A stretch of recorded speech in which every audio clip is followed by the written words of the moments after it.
Welcome back, everybody. In 2020, we saw a rise in home bakers taking on the hobby of making sourdough bread.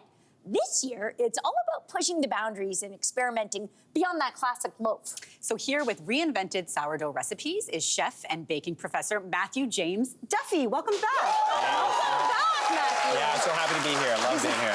First of all, I want to talk about a major controversy. It didn't involve you, so don't worry.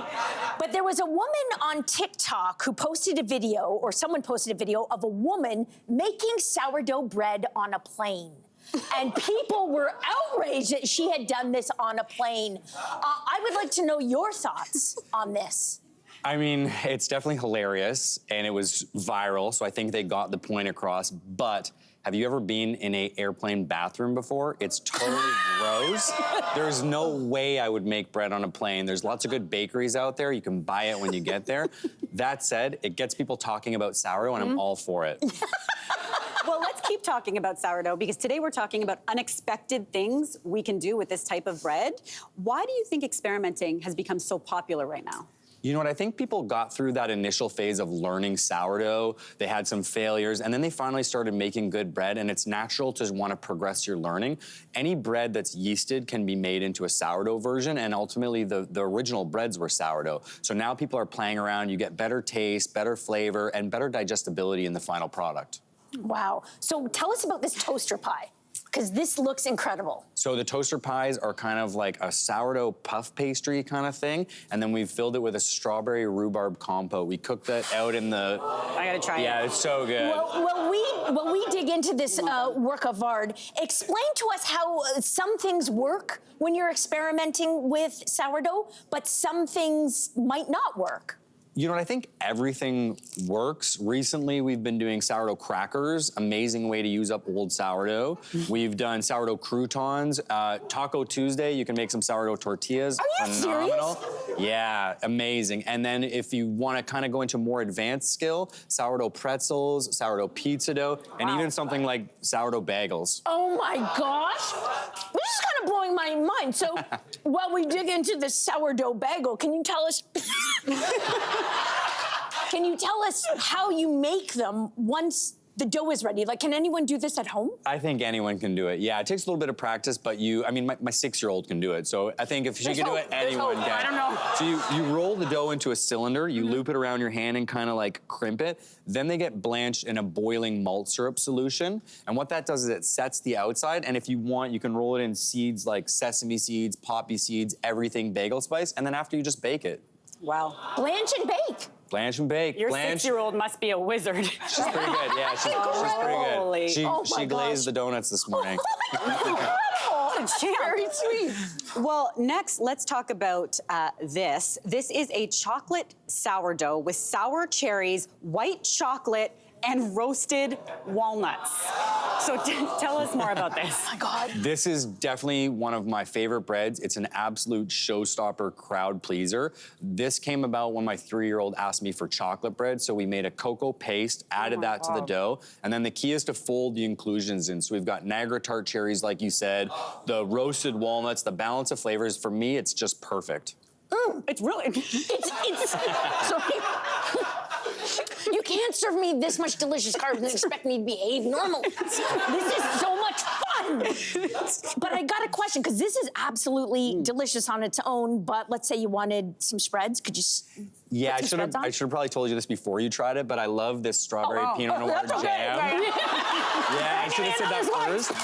Amazing combo. And then if you really want to get really decadent, you could use your favorite chocolate hazelnut spread. Wait here. Thank you. But that jam puts it over the top for me.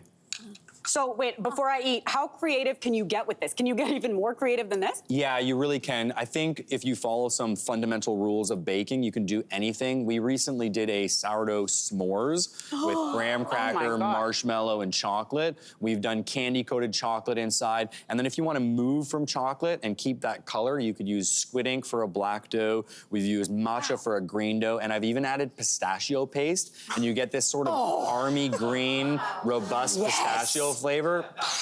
Amazing. I am really excited about this next one, which is beet root sourdough bread. So what? Look at this, you guys. Look at this. So tell us about this. Well, we once again get the sample. So again, this was a child creation. They wanted a pink dough. So we juiced beets, and then we use that in place of the water in the dough. And then you add some roasted beet that's been grated. And in this case, I've added sesame. It's just a really like perfectly balanced earthiness for the dough.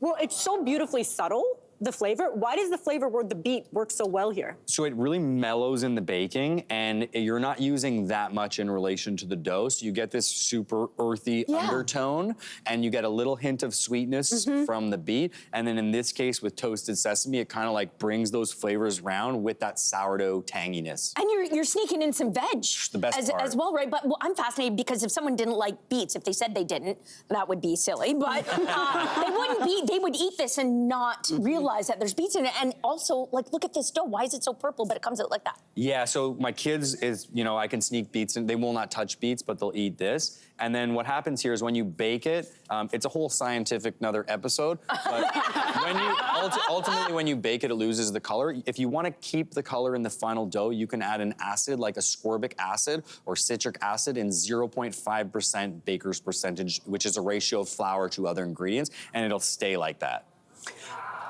Okay, so we are ending on a more advanced recipe. These are sourdough donuts.